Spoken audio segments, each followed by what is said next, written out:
We are jumping right into DC vs. Vampires. As we open up, we see a man wandering around, covered completely in bandages. In the background, we see that he is being stalked by unknown assailants. He stumbles into traffic while trying to find heroes and is struck by a car, just outside the Hall of Justice. The bandages are removed and the man's skin burns in the sunlight. Green Lantern appears just in time to save the mysterious man and get him medical attention inside the hall. When the man wakes up, he says his name is Andrew Bennett, the vampire. Bennett urgently asks Green Lantern to call a team meeting because he has news of a coming vampire war. Jordan claims that the rest of the Justice League is out on a mission, so he's gonna have to be enough. Just then, Zen the Wonder Twin walks into the room. Jordan blows this off, and Bennett continues his story. Mary the Vampire Queen has been murdered, and now the vampire population is going to war with humans.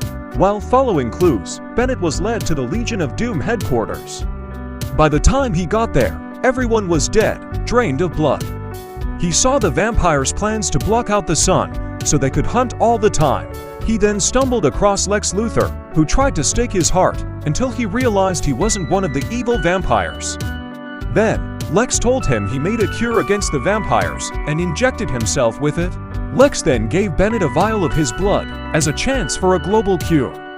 A vampire Gorilla Grodd and Riddler notice that someone else is in the headquarters with them, and sound the alarm. This sends every vampire in the area after Bennett, who is now fighting and running for the potential salvation of humanity. And finally, he made it all the ways here, to the Hall of Justice, to warn the superhero community of the ensuing threat. Just then, Zen says that he'll go get the others and tell them. At that moment, Bennett realized Green Lantern lied about the team being gone. That means he is a vampire too. But before anyone could react, Jordan tied up Bennett and trapped Zan in a blender using his ring. Green Lantern then began blending Zan as he monologues to Bennett. He explains that his ring is able to filter out the ultraviolet rays of the sun, so he can walk around 24/7 unburned. He then explains how his ring can produce those same rays back out, as he incinerates Bennett. Green Lantern then cleans up his mess by flushing it all down the drain, just before Aquaman enters the room. He tells Jordan that he's about to miss the meeting, and the two walk out. Nobody realizes yet what hell Jordan just did, or the things he plans to do next. Here, we are picking up at the Batcave. Chronologically, this video is taking place just before Part 1. Batman is entering, and Alfred is there to greet Bruce. He says there is someone who asked to see him, referring to Bruce as Batman. Bruce realizes this isn't just any normal guest, and asks what he looks like. Alfred describes a man wrapped in bandages, whom we know to be Bennett the Vampire. Apparently, before Bennett went to the Hall of Justice, he left Batman a note explaining everything he later told Green Lantern. Not only that, but he also left Lex's potential cure there for him. Batman takes the night to prepare, and the next day he invites the entire Bat family to Wayne Manor. Alfred begins handing out tea to everyone as Bruce explains the situation. The tea was made with holy water, which is deadly to vampires, so Batman assumes everyone in his group is still human. Even after that, he ran a few more tests just to be safe. Finally satisfied that nobody among him is a vampire, he hands out vampire-killing weapons and sends them out into the city, and to watch their fellow heroes extra close. Batman isn't the only superhero who has caught wind of the coming vampire war. This same night, the Green Arrow Oliver Queen is stalking some of his villains. He overhears that the vampires are taking out the villains as well, and that they hear the new vampire leader is a superhero. One of the villains there, Everyman, turned out to be a vampire himself and lunges at Oliver. Green Arrow drops him fast and continues out on his journey, which we'll pick up in the next video. As we finish up this chapter, we see the Flash alone on a beach as Green Lantern approaches. Hal called Barry here to have a private conversation where they wouldn't be heard. Hal talks about how much they have been through and what amazing friends they are. He then traps Barry within a construct and tells him he wishes he could turn him. Hal wishes that he could be with his friend for eternity, but if the Flash was turned into a vampire, he would drain every human by himself within a week. The vampire leadership just wouldn't allow that, so he has to kill Barry. The Flash tries to get away, but Green Lantern has too tight of a hold on him. Before Barry could react, Hal tore him to shreds, ending part 2. We open up issue 3 to see the Justice League gathered at the beach where their friend, Barry Allen, was murdered. The whole team starts asking questions like, why was he here, and who could have killed him? Everyone besides Batman, who is silently analyzing the scene and gathering clues. Due to his knowledge of the vampires trying to infiltrate the super-powered community, Batman chooses to keep any theories to himself. In the absence of any plan, Green Lantern takes charge of the situation, sending the other Justice League members out to track potential suspects. While this is all going on, Jaina is looking out to the sea, thinking about her missing twin, Zan. We then jump to Batgirl on patrol in Gotham City. She sees the villain Ratcatcher scuffling with a man and swings in to stop him. Before Batgirl realizes the mistake she made, it's already too late. The unknown person Ratcatcher was fighting is actually a vampire, and he's lunging for her neck. Just in the nick of time, a wooden stake is driven through the vampire's heart, and it is revealed that it was Nightwing who saved her. Now we go back to Batman, who is in the sewer systems with Jaina searching for clues. Batman is reluctant at first to tell her all the information he has on her twin's disappearance, but he gives in. Batman tells her that he found the DNA of Bennett the vampire, and also her twin Zan. Most of the DNA was found in the drains, and there's no way they fit through them alive. Jaina is heartbroken, but insists on helping Batman in any way he needs her. We then jump to Green Lantern and Wonder Woman talking at Barry's crime scene. During their conversation, Diana starts becoming suspicious of Hal. Green Lantern attempts to throw her off by trying to manipulate her emotions, but she sees right through him. Diana binds him with her lasso of truth and is saddened to realize that Green Lantern is a vampire and even killed their friend Barry Allen. Hal remains calm and stares deep into Diana's eyes. For those of you unaware, vampires are able to hypnotize people with their stare. Still bound, Hal tells Diana to lean close to him and expose her neck. She tries to resist, but it is futile. Green Lantern sinks his fangs into her, turning her into a vampire as well.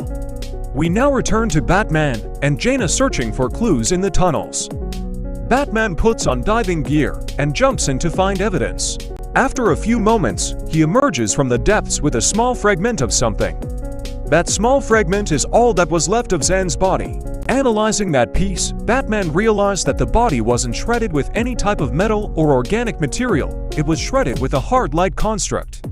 And now, in some unknown location we see Black Canary, Speedy and Green Arrow. They have all gone into hiding since Oliver realized the vampires are taking over. Black Canary has been out patrolling the city, collecting as many superhuman blood samples as possible. This way, they can test the blood and see who is and isn't infected. While she was doing that, Oliver has been trying to put together the clues as to who is behind it all. He realizes that even if Batman was a vampire, he is smart enough to beat any test they do on his blood. So to be safe, they continue to trust no one and keep low. As we reach the end of this issue, we see the Justice League gathered for a meeting. They are all discussing the Flash's death, and none of them are any closer to solving it. Superman then asks where Batman is, and Green Lantern says he wasn't alerted to this meeting. Him and Wonder Woman both claim that they found evidence last night, and Batman is the one who killed Barry Allen. And that wraps up issue 3. Welcome back to another issue of DC vs. Vampires. We pick up in London, where John Constantine is smoking in a bar. Zatanna approaches him and asks if they could talk somewhere private. Constantine tells her the bar is empty. How much more quiet does she need? But Zatanna is persistent, and the two end up leaving together. As Constantine has his back turned to grab more liquor, it is revealed to us that Zatanna is really a vampire. Without even turning around, Constantine trapped Zatanna using a spell. She asked how he knew she was a vampire, to which he replied, "How long have you known me? Give me some credit." And that's so true to Constantine's character. He is always 3 steps ahead of everyone else. Luckily for Zatanna, Constantine is lonely and just wants to chat with his old friend. Given that the alternative to a conversation is death, Zatanna happily starts chatting with John. We now move on to Batman, who is in his Batcave running blood samples. Bruce feels like he is not alone in the cave, so he says a security phrase that creates a cave-wide blackout. All we see is the silhouette of Batman standing in front of his computer. The next thing we see is an arrow go straight through his chest and drop him. Green Arrow comes running out from the shadows, saying he's sorry he had to do this, but he wasn't eager to face Batman face to face. As Oliver moves in to see the body, he realizes he has been tricked. And behind him, we see Batman in the shadows, wooden stake in hand. We then get this absolutely epic fight scene. I know that a lot of comic book fans out there love to see Batman fight extremely powerful beings like Superman, and so do I. But when Bruce fights someone else extremely skilled with no powers, it makes for some of the best fight illustrations in all of comics. So Oliver and Bruce keep fighting, until they both finally realize that neither one of them are vampires. Each one had just assumed that the other one was, which seems to be part of the vampire leader's plans. Create distrust within the superhero community. We now jump back to the conversation between John Constantine and Zatanna turned vampire. Then, as usual in major DC events, Dr. Fate walks through a portal to ask Constantine for help saving the world. Before Fate could finish a sentence, Zatanna lunges at him for the kill. Immediately she is stopped mid-air by Constantine, who tells her to settle down. Dr. Fate seizes the opportunity and slays the trapped Zatanna. Fate then continues to tell Constantine that he needs his help, as the vampires are marching to war. But Constantine is mostly just upset that Dr. Fate killed the vampire Zatanna, because that was one of his only friends left, even if it wasn't really her as he knew her. We now move on to see Jason Todd and Cassandra slaying vampires and looking for clues as to who their leader is. It is then that the vampire Gorilla Grodd makes his return. He engages in battle with Cassandra and Jason, and he is putting in a lot of damage. Jason is about to be thrown off the building by Grodd, but is saved when Cassandra stabs Grodd in the back. Grodd is then the one who falls off the building, and he turns into a bat mid-air. He then flies away to escape, as Cassandra helps Jason back up to his feet. Most importantly, Cassandra found a clue. One of the Joker's calling cards. Finishing off this issue, we go back and see what Oliver and Bruce are up to. Now that they both know they're on the American side, they agree to work together and share information. Batman tells Green Arrow that Green Lantern is the one who killed the Flash and must be a vampire as well. As the two are discussing potential strategies, the intruder alarm goes off. The two prepare for anything, ready for a fight. It's then that Wonder Woman walks in and greets them. She says that it's not their fault for killing Barry, that the Justice League can help them. Oliver starts explaining it's not them, but Batman already knows that Diana has been turned into a vampire. He throws wooden stakes her way without warning. Green Arrow follows his lead and starts firing arrows. It's then that Green Lantern enters the fight. Then another alarm goes off, even louder than the first one. The Justice League flies in from above, to the aid of Wonder Woman and Green Lantern. Superman steps in between everyone and tells everyone to remain calm, just like he always does. Without hesitation, Batman jumps straight into fight mode and tells Green Arrow to do the same. And that wraps up Part 4. Welcome back to another issue of DC vs. Vampires. As we start out, Task Force X is investigating a warehouse in Gotham City for Amanda Waller. They are searching for the Joker, but all they find are dead bodies. Oddly enough, all the bodies are drained of their blood. Deadshot believes that it is the work of vampires, but most of the other teammates dismiss him. But Waller confirms his suspicions, yet the plan is unchanged. Bring in the Joker. Black Spider makes a comment about how excited he is to kill a vampire. At that moment, King Shark bites him in half. Deadshot opens fire on King Shark and tells the rest of the team he's been compromised. As he turns around, he sees that King Shark isn't the only vampire on the team. Deadshot attempts to call Waller, but the signal is jammed. Just as it looks like Harley Quinn is about to become dinner, Batgirl comes in to save the day, wooden stake in hand. Her, Harley Quinn, Deadshot, and Captain Boomerang are alive for now, which is more than Black Spider can say. We now jump back to the moment we ended the last video on. Batman and Green Arrow facing off against the Justice League in the Batcave. Batman is fighting tooth and nail with the vampire Wonder Woman, as Oliver is fending off Cyborg. Superman then flies in, grabbing Batman's wrist to constrain him. He tells Bruce that the fight is over. Batman doesn't know if Clark is a vampire. He doesn't know if any other Justice League members are human anymore. So Batman fights for the sake of humanity and spits kryptonite poison in the face of Superman.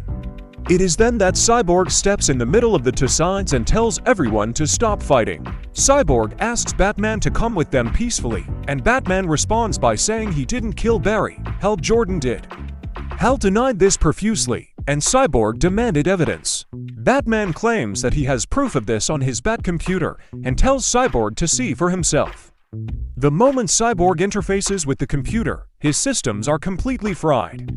Not only that, but it triggered another blackout in the cave. Oliver is surprised that Batman just incapacitated the one guy who seemed to be on their side. But Batman tells him to assume nobody is on their side. The cave is dark and Green Lantern begins searching for Bruce and Oliver. Hal finds Batman, and in an instant Green Lantern is engulfed in a yellow flame. The yellow light counteracts his powers long enough to give them an opening. Batman tells Green Arrow to take the kill shot, and he launches an arrow. Part of Oliver still has hope they can cure his friend, so he purposely misses the kill shot, instead only wounding Hal. Batman insists there's no other way, so Oliver takes the shot. The arrow is caught by Martian Manhunter, saving Green Lantern's life. Bruce and Oliver use fire to force Manhunter into a teleporter, and sends him to the Watchtower. Green Arrow asks why they didn't use the teleporter to escape. Batman responds by saying, "The fight isn't done yet, and the battle rages on." Green Arrow manages to put an arrow through one of Hawkgirl's wings and put her down temporarily. That leaves the vampire Wonder Woman as the only member of the Justice League left standing. The odds may be 2 against 1, but it's 2 guys in cosplay against the Amazon Princess, the daughter of Zeus, one of the deadliest heroes in all of DC Comics. So as expected, she puts a heavy beating on both of them, until Batman sprays holy water in her face. This burns her, since she is now a vampire. Hawkgirl sees this take place and is astonished to find out Diana is a vampire. But using the situation to her advantage, Wonder Woman begins feasting on the injured Hawkgirl, turning her into a vampire as well. Batman tells Green Arrow to use this brief moment to escape, as Diana feeds. Batman charges at Diana, wooden stake in hand. As you may have expected, she subdued him rather quickly. At that moment, 2 of the Robins come flying in on a motorcycle, slamming it into Wonder Woman, saving Bruce. Oliver follows up the assault with an explosive arrow to the downed Diana. With finally having a moment to regain their composure, the group heads to the Batmobile to escape. As Damian is driving them away, Bruce asks if Oliver is out of the cave, to which Damian responds, yes. Then without hesitation, Batman activated the cave's self-destruct system to buy them more time. As we look back at the destruction, we see that Wonder Woman and Green Lantern are still alive. Not only them, but we also see an injured Superman rising from the ashes. As this issue comes to a close, Hal and Diana are moving in on Superman, obviously about to use this opportunity to turn him into a vampire as well. And that concludes Part 5 of DC vs. Vampires. Welcome back to another issue of DC vs. Vampires. This video marks the halfway point of this series, and things are about to get crazy. We pick up with Batgirl, Deadshot, Captain Boomerang, and Harley Quinn fighting against the vampire-turned-King Shark and Parasite. It may be 4-on-2, but Parasite and King Shark would absolutely win this fight if it plays out too long. Luckily, Amanda Waller is able to get communications back online and talk to Harley. Harley informs Waller that everyone on Task Force X is either dead or a vampire besides her and Deadshot. Waller responds by triggering a bomb in every other member's head, killing them. Even Captain Boomerang, who wasn't even a vampire, dies, because Harley claims she forgot he was there. Batgirl makes sure everyone is dead by driving wooden stakes through their hearts. As she does that, Deadshot stumbles back into something. That something is the dead body of the Joker, and he has all of his blood drained. But that means he can't be the Vampire King. But if it isn't the Joker, then who could it be? We now go back to Batman's group at a safe house in Gotham Harbor. There are all the Robins with him, along with Green Arrow, Cassandra, and Alfred. Bruce tells the team to prepare as best they can, because he expects the fight to come to them tonight. They all prepare for an assault as well as they can given the current circumstances. Surprisingly, Wonder Woman and Green Lantern approach them calmly instead of guns blazing. They have a brief conversation where they try and talk Batman into becoming a vampire willingly, which goes over exactly how you would expect it to. Batman refuses, and the inevitable fight breaks out. Green Lantern creates a flurry of sharp attacks in order to single-handedly take on everyone besides Batman. While this happens, Wonder Woman is putting a second beat down on the Dark Knight. But there's one major difference between this fight and their last one. This time he has had hours of prep time. Once Diana has Batman entangled in her lasso, Jason Todd turns on artificial sunlight which burns Wonder Woman. Then in a genius play, Cassandra uses Wonder Woman's own lasso to bind her.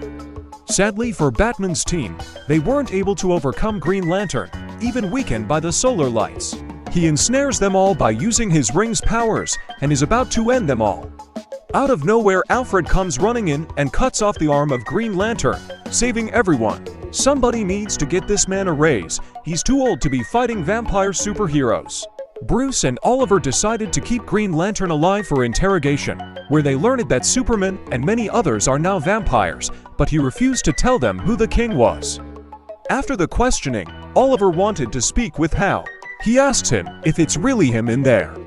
Hal responds by saying he is still the same Hal Jordan he knew. He still had all the memories of their heroics and friendship. After hearing this, Oliver kills the vampire Hal Jordan not only because he killed Barry, but also because it's what the old Hal would have wanted. Oliver is saddened over the situation he was put in, but knows he did the right thing. This is when things take a major twist in the story. Batgirl calls Batman and tells him that she found the Joker dead. They were being fed false clues to throw them off, and the only people capable of that are the other members of the Bat family. Bruce keeps the information to himself initially, but the truth comes out faster than anyone expected. With Batman's back turned, Nightwing lunges his hand through Bruce, ripping out his heart. As Batman drops to the floor dying, the rest of the ground jumps straight in to fight Nightwing, who we now know is the king of the vampires. Tim Drake asks how he was able to pass all of the tests. Nightwing told him that by drinking the blood of Starfire, vampires are able to walk in the sun and touch holy water. Then in an instant, Nightwing kills Tim by crushing his head under his foot. In a fit of rage, Damian Wayne rushes in to attack Nightwing, but he is bitten. And then in one of the most badass moments of this comic, Jason Todd says he's going back for Damian. Nightwing claims that he has always been a better fighter than Jason. What chance does he stand? And Jason tells him he's always held back, and then proceeds to beat the ever-living daylights out of Dick Grayson. Just when it looks like Jason is about to finish him off, the vampire Wonder Woman comes out of nowhere and bites him in the neck. Now that Jason is dying, Nightwing asks him to reconsider becoming a vampire, to which Jason tells him no way in hell. Jason then yells for Green Arrow to take the shot. We then see an arrow fly through the air, killing Jason before he turns into a vampire. Luckily his sacrifice was not in vain, as it bought enough time for the rest of the group to escape via submarine. Wonder Woman asks if they should pursue them, but Nightwing tells her there is no need. They have all of the power they need to take over the world already, and it's too late to stop them. Superman is destroying all the major government infrastructure worldwide to stop any resistance. Firestorm is using his powers to burn up all of the forest and jungles so humans will have less food and hiding places. The handful of superheroes that are left will be caught off guard and completely overwhelmed at the scale of this war. As far as Nightwing the Vampire King is concerned, he has already won. And that concludes issue 6 of DC vs. Vampires and also marks our halfway point. Welcome back to issue 7 of DC vs. Vampires. Let's jump right in. We start off with a narrator describing what happened between the last video and now. Just as Nightwing planned, nearly every superpowered being is now either a vampire or dead. Any government who stood in their way were crushed beneath their feet. It was truly hell on earth, but the heroes fought with everything they had in them. It wasn't enough, most were killed, and the few survivors are now in hiding. The forests of the world were then burned to the ground after the world was conquered. So now, the world is in perpetual darkness, ruled unopposed by Nightwing the Vampire King. Now, we get to see what the survivors are up to. A group of them are driving in a caravan, in search of a safe city. The mission is being led by Director Bones, accompanied by several heroes and vigilantes. Cars and fire are blocking their path, so they all stop until the road can be cleared. As Peacemaker and Adam Strange were moving cars, the vampire Plastic Man showed up as a snake. The roadblock was a trap set up by the vampires, and the humans fell right for it. Hawkgirl swoops in and takes out Adam Strange, while someone I don't recognize engages Plastic Man. It's then that Wonder Woman enters the fight, and we see how truly outmatched the survivors are. Killer Frost is able to match power with the vampire Heatwave, but then Firestorm absolutely roasts her from behind. Many of the other heroes start falling to the vast power of the vampires as well. Luckily, Raven is here, and she's one of the most powerful magic users in DC Comics. She makes Heatwave incinerate himself on the spot, and then turns her attention to Wonder Woman. Before she could do anything, she was bit in the back of the neck by the vampire Plastic Man. There are only a handful of survivors left at this point, and Firestorm decides to turn this party into a barbecue. He asks Director Bones where the secret city is, where all the humans are hiding, and Bones doesn't give up a single bit of information. But before Firestorm can kill him, he is stabbed through the heart by none other than Jaina, the Wonder Twin from our previous videos. His death set off a massive explosion, which knocked out the vampires long enough for Jaina and a fatally injured Bones to escape. As they are driving away, Bones tells her exactly where to go, and then he passes away right as they arrive. The destination is an isolated body of water, and Killer Croc emerges from the depths. Jaina said that Director Bones sent her here, but she doesn't know why. Upon hearing this, Killer Croc pulls out a glass bottle, which the Atom enlarges out of. He asks Jaina if the package is safe and with her, and Jaina is confused because Bones never mentioned anything about any package. As Ray opens up the back trunk, we see that the package is none other than Supergirl. Jaina is still confused, and the Atom tells her he will take them all back to the city. At that moment, he shrinks them all down to microscopic size and into the glass bottle, which holds an entire shrunken city of survivors. Killer Croc then goes back underwater to bury the bottled city, to stay hidden from the vampires. The Atom brings Supergirl into a room where the rest of the surviving superheroes are waiting. They are all very happy to see her alive, and begin discussing what they should do next. Green Arrow says that the vampires have a breeding camp in Smallville with hundreds of human prisoners, and he wants to go save them. Batgirl, on the other hand, wants to focus all of their efforts on killing the vampire leadership. Dr. Fate then says that before they do either one of those things, they must find a way to remove the ash cloud that's blocking out the sun. Then Supergirl speaks up. She has lost her powers because she has been away from the sunlight too long, but if they could get her into space to recharge, she would have the power to blow away the ash cloud. Batgirl says that none of it would matter if Nightwing is still alive, so she is going to go to Gotham and kill him. John Constantine tells everyone that he knows of only one person who has gotten out of Gotham alive, and she is being experimented on by some not-so-nice people. As we end the issue, we cut away to see the woman John was referring to. Welcome back to another video of DC vs. Vampires. When we last left off, the entire situation seemed just about hopeless, but the superheroes broke off into 3 teams to enact their missions. As we open up in issue 8, we have John Constantine, Damian Wayne, and some unnamed vampire approaching the House of Mystery, which is a magical house thought invisible to the vampires. Constantine is greeted, and the 3 are welcomed in. The sight we are greeted with are some of the most powerful magic users in all of the DC comic landscape. They are trying to find a magical solution to the vampire problem. The unnamed vampire speaks out about how hypocritical and cruel. In a panel I find pretty ironic and funny. The vampire they are trying to cure with magic has his head completely obliterated. Constantine wishes the group of wizards luck in their work, and excuses himself so he may take Damian back to home. That leaves the unnamed vampire to stay behind as the next magical test subject to experiment on. We pick up back in the miniature city with Black Canary eavesdropping on a conversation between John Constantine and Oliver Queen. We hear that Constantine has gotten him a magical way to transport into Smallville, although he thinks it's a one-way trip. She walks into the room to break up the conversation and asks them what they were discussing. Constantine leaves the room for them to talk, but Black Canary already knows what's going to happen. Green Arrow is going to try and save all of the humans trapped in the breeding farms in Smallville because he feels it's the right thing to do. So instead of trying to talk each other out of their dangerous missions, they choose to enjoy one another's company while they can. Gotta keep this channel family friendly, so let's go see what the wizards are up to. The Phantom Stranger is telling some of the others how difficult it is to try to reverse a process they don't even fully understand. They then hear a knock at the door, and assume it is John Constantine coming back again so soon. Dr. Fate goes and opens the door, and is greeted with a horrific sight. It is an extremely powerful group of vampire magic users, led by Jason Blood. He's very vague in his statement, but he says he's there to make them forget something. From there, we jump to Barbara Gordon Batgirl waking up from a nightmare. A man is seen smoking in the dark background, and Barbara yells at Constantine for being in her room unannounced as she is getting up to turn on the light. When the light is turned on, we see that Constantine is in some pretty rough shape, to put it mildly. She immediately goes over to him and asks what happened, but just like Jason Blood said earlier, he can't remember. The only thing that Constantine can remember is that he went somewhere and people were in trouble. He tried his best to help him, but there were flames, and the more he burned the more he forgot. Whatever it was he and the other magic users were planning, none of them can remember.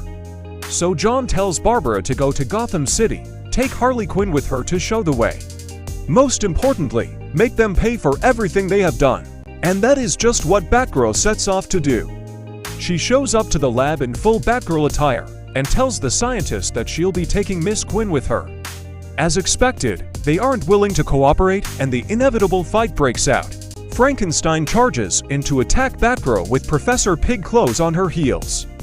It's during this fight that we learn Harley Quinn's blood is fatal to vampires, which will come in very handy for Batgirl's mission. Harley then escapes from her constraints and goes completely wild on Hugo Strange for torturing her. As Batgirl and Harley exit, we see Black Canary was waiting for them outside. They tell Harley they're going to Gotham, and let's just say she's less than thrilled about the idea. Frankenstein then approaches the group and offers his services in their mission. And for those of you who aren't aware, Frankenstein is a total powerhouse in the battlefield, so I can't wait to see him in action. Now let's take a look at how well Supergirl's mission is going. As Supergirl is talking to Steel, a vampire Atlantan approaches from the depths behind them. The pair are saved when none other than Black Manta impaled the creature with a trident. These monsters of the sea are scouts for the vampire Aquaman, a general of Nightwing the Vampire King. The group of unlikely heroes fight with everything they have in them to try and overcome these forces. The three of them manage to defeat all of the Atlantans besides one. The last one has the depowered Supergirl at the sword, but before he can kill her he seems to start having problems with his heart. In the next panel, we see him being burst open from the inside. Steel assumes that Black Manta has the power to create water tigers and just kept it secret, but that's not what happened at all. It was actually Jaina the Wonder Twin who has been secretly stowing away, because she also wants to go on their mission, which Supergirl happily welcomes her aboard. We end this issue with a tiny bit of hope. Each of the three groups have their missions, and are setting off to complete them. The odds of even one of these teams succeeding is very small, much less all of them. But what matters now is that they have a chance, and that's all the DC superheroes have ever needed to fight. Welcome back to another issue of DC vs. Vampires. This video is action-packed, so let's not waste any more time and jump right into this. We pick up in Smallville, Kansas, where the vampires are holding humans captive for food. There are two vampires talking about a human on the loose in the area who has been killing their scouts. The big vampire who seems to be in charge of the small group tells the others to go find the straggler and bring back his head. As he is commanding his men, he is shot with an arrow and explodes seconds later. A man is standing on the roof of the barn with a bow and arrow drawn at the ready. The lone man tells the vampires that he made a special mixture of gasoline and holy water just for them, and we see that the man is Oliver Queen, the Green Arrow. He kills every last vampire in the area, and then continues his forward on his mission to free all of the people trapped within the breeding camps. Back at the Blood Farm, we see two vampire guards making their patrol rounds and harassing a human prisoner by the name of Cole Cash, aka the Grifter. Green Arrow is in the background disguised as a tumbleweed. He lets his first arrow fly, killing the first guard. Grifter immediately grabs the scarf of the other guard in order to keep him from sounding the alarm.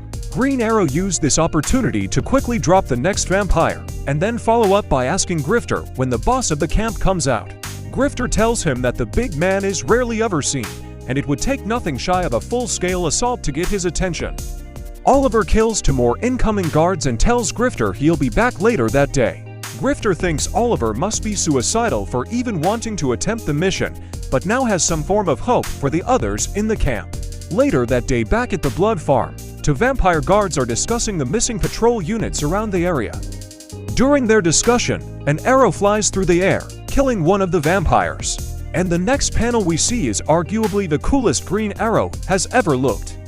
He is standing alone with arrows surrounding him, and he is telling the vampires he's ready to speak with their boss. Slowly, the gates to the inner circle of the blood farm open, and hundreds of vampires come pouring out. It looks like Oliver is shooting his arrows faster than he ever has, and he fires on into the face of Doom. A large creature by the name of Loose Cannon comes leading the charge of vampires. After seeing this, I doubt the dude with arrows is gonna survive this one. Looks like I'm wrong, at least for now. Oliver puts an arrow in each eye of the beast, and it drops. The monster still has some fight in him, and grasps onto Green Arrow tight. Oliver gets the upper hand, and is about to land the killing blow, but is stopped by a hand. This is the hand of the vampire Hawkman, the boss of the Smallville blood farms. Hawkman grabs Green Arrow by the throat, and flies up into the air. The two former allies calmly greet one another, and we are left wondering what happens next. Let's go check in on Supergirl and her team's mission to sail across the ocean, find a way into space, and then solar charge Supergirl.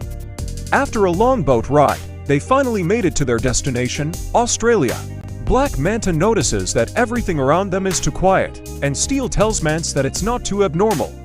At that moment, an army of vampire warriors from Atlantis come raging from the sea, and Steel goes to wake the others. Steel, Jaina, Black Manta, and Supergirl are all fighting for their lives. Black Manta recognizes the warriors as the Royal Guard, which can only mean one thing. Aquaman, King of the Oceans, is close behind. And in most circumstances, I would say who cares, it's only Aquaman. But this is literally the one place he can be useful, directly in the ocean. He sends an absolute absurd amount of water hurtling towards the humans, and it knocks everyone for a loop.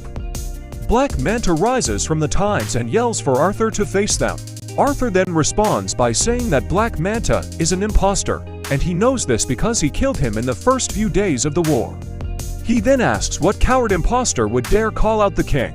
And in a total twist of things, Black Manta takes off the helmet to reveal Queen Mara, Arthur's former wife. Arthur goes into the water to battle Mara, and soon rises out to speak with Supergirl.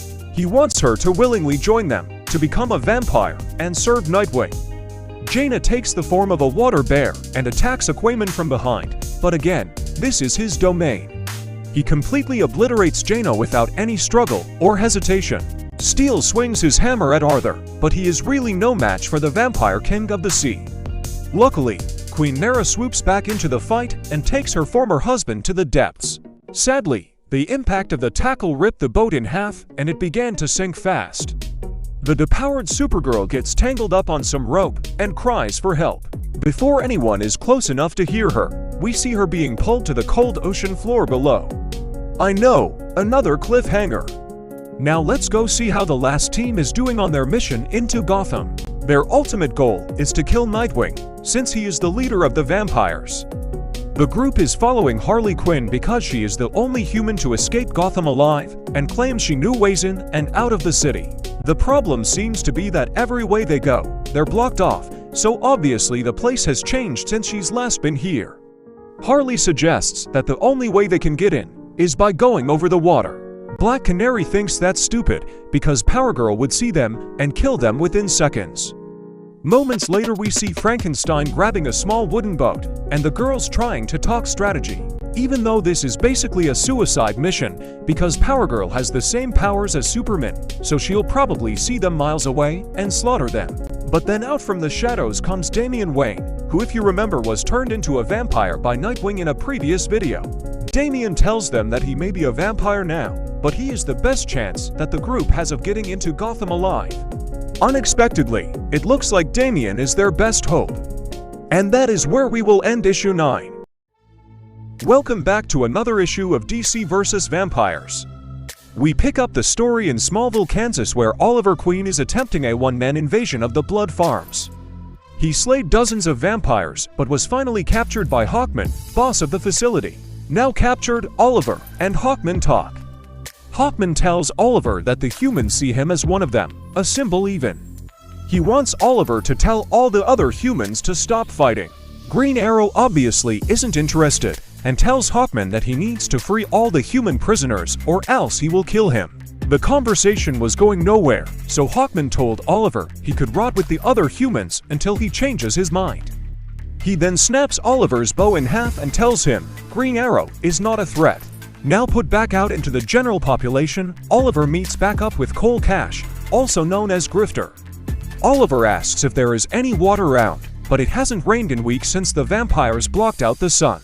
Oliver then takes off a green necklace he's wearing and sets it on the ground.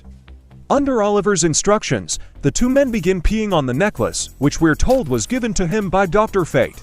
As the green necklace is being hydrated, it quickly grows into vines and larger greenery until it reveals itself as the Swamp Thing. Green Arrow got captured on purpose, and now he's on the inside with a secret weapon.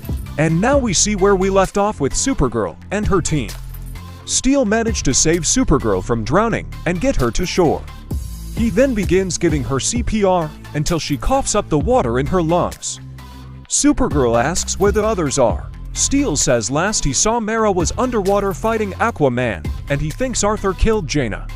At that moment, the water that was in Supergirl's lungs forms a humanoid shape, and we see it is actually Jaina.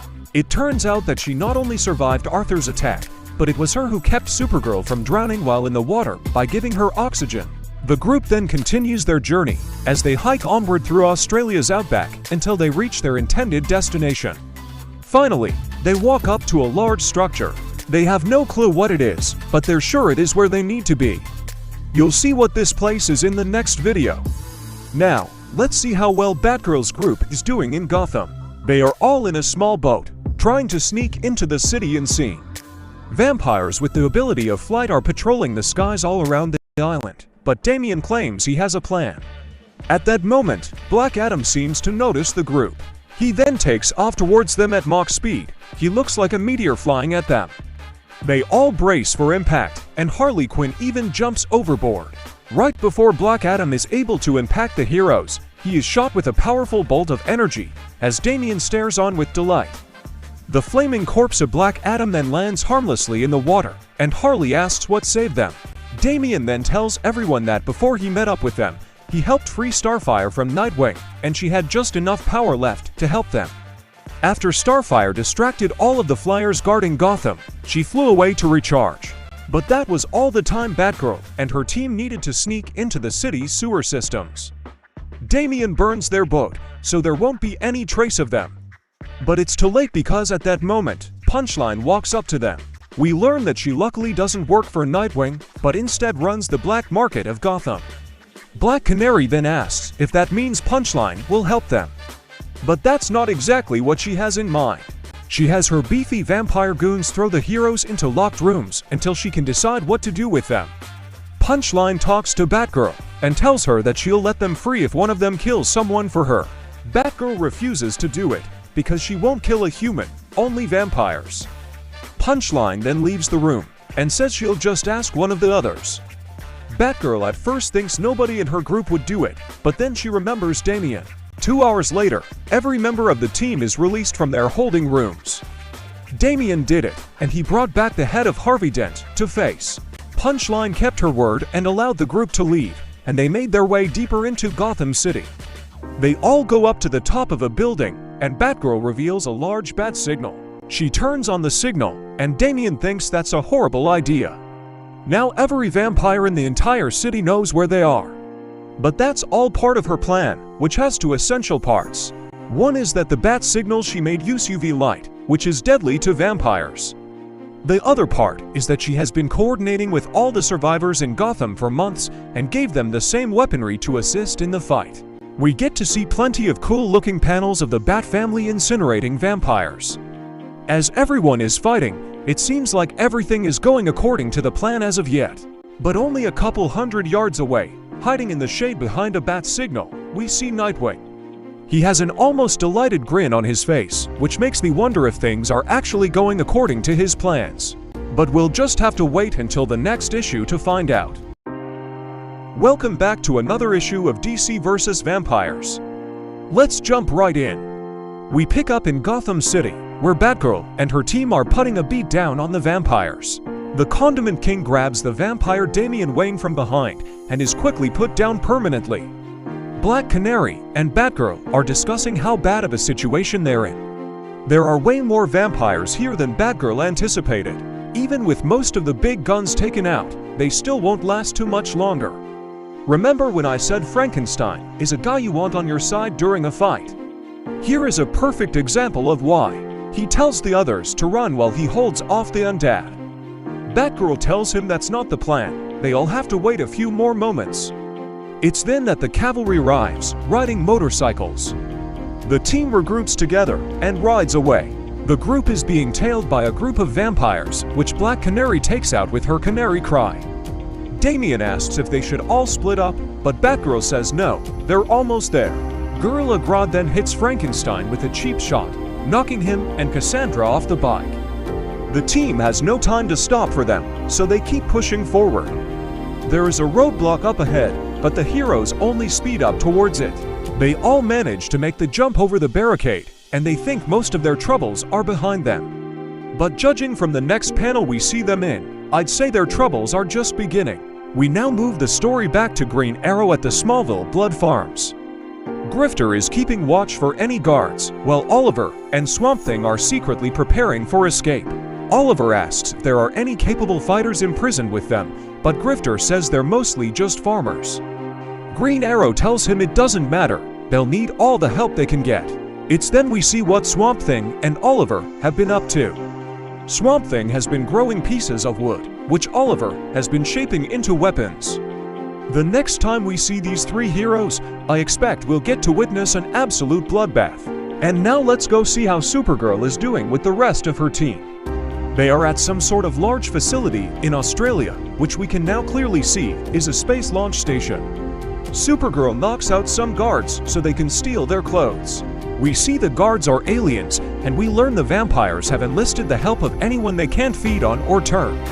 There is then an awkward conversation where Steel says he doesn't trust aliens. But funny enough, Supergirl and Jaina are both aliens, so Steel takes back his comment. But then we see Lobo light a cigar near the group and say not all aliens are peaceful. Steel asks if Lobo is with the vampires or the humans. Lobo says humanity isn't cutting any checks, so he guesses the vampires. Steel responds by going straight on the attack, and Jaina quickly follows. Lobo is the main man. He regularly goes toe-to-toe with Superman. These guys don't stand a chance. Luckily, Supergirl is smart enough to offer Lobo a deal.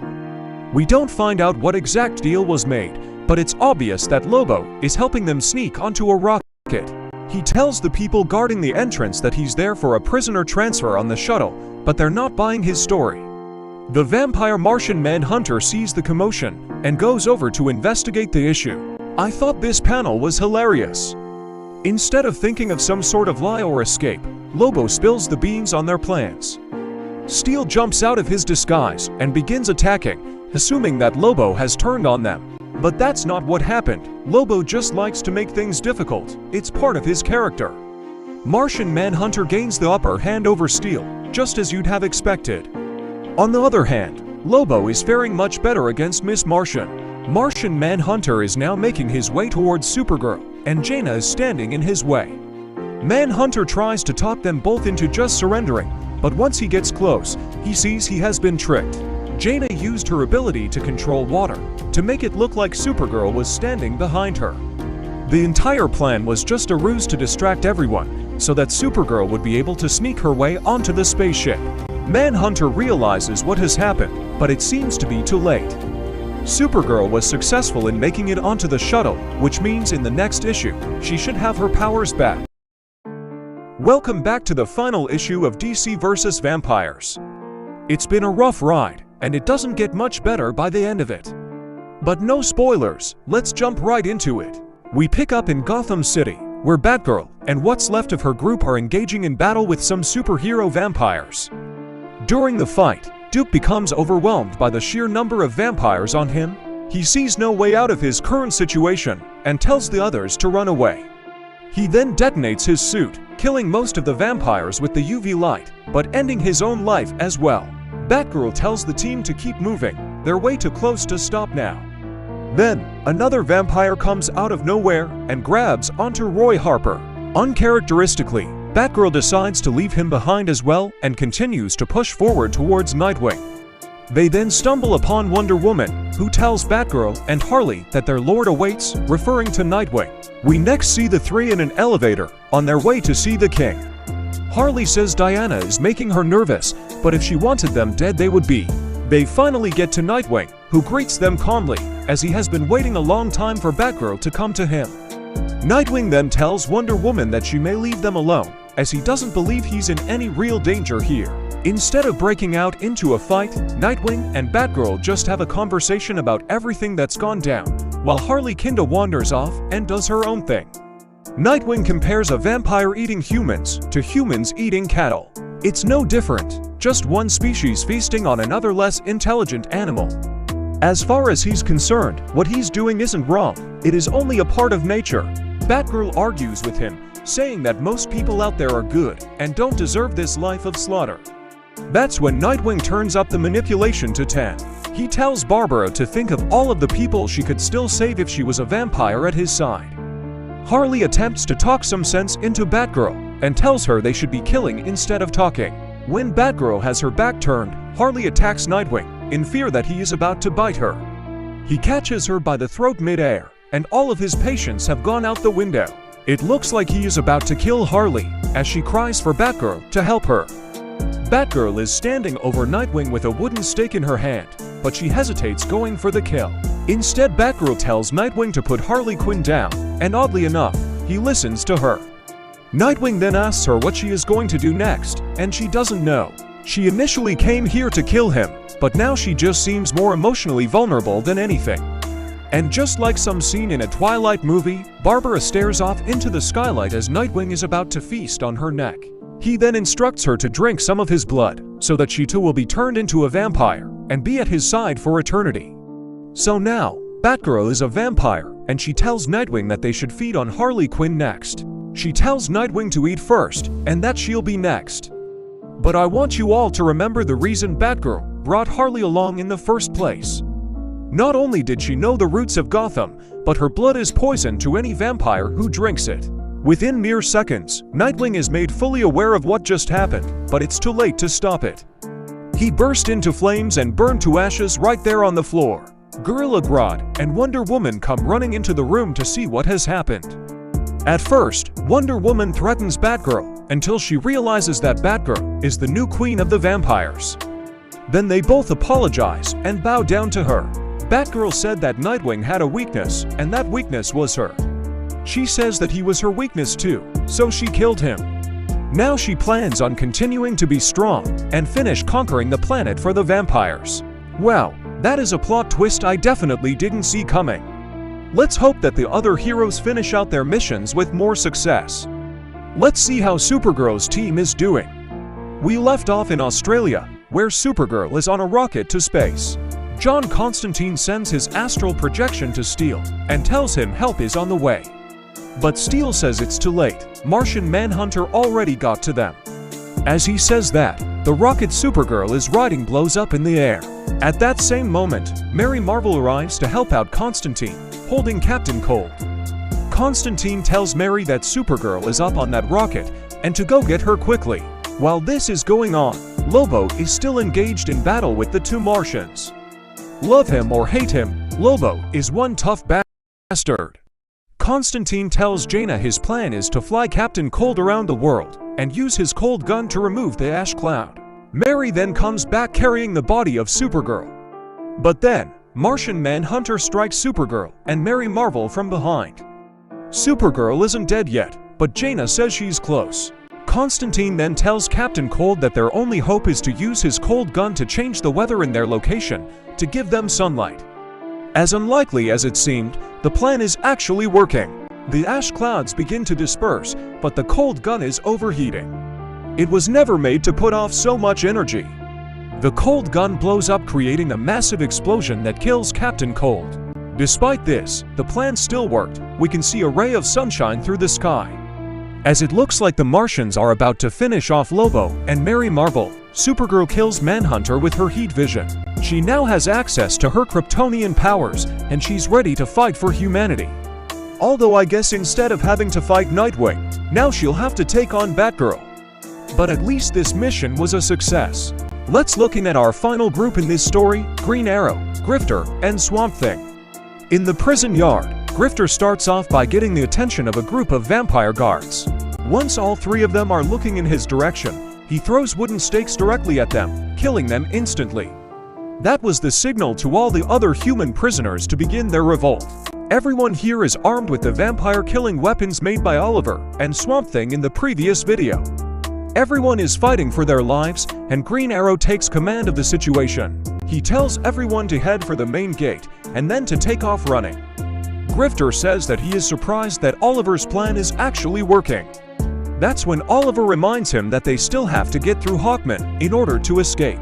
And right on cue, the vampire Hawkman comes swooping down from the sky above to attack the group. Oliver puts about a half-dozen arrows into Hawkman, but he refuses to go down easy. Hawkman grabs Oliver by the throat and asks him if he has any last words. His last words were that he's sorry. Sorry for how much this is about to hurt. It's then that Swamp Thing grows out from the arrows stuck in Hawkman, and the vines rip him to shreds.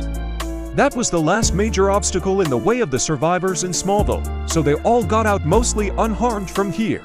Looking back on it, I'm really glad Oliver decided to free the people at the blood farms instead of going to Gotham. I'd say it worked out much better. And that's it. That is all 12 issues of DC vs. Vampires. I hope you guys enjoyed it as much as I did. Be sure to comment your favorite moment during this series. See you next time, superhero fans. Thanks for watching.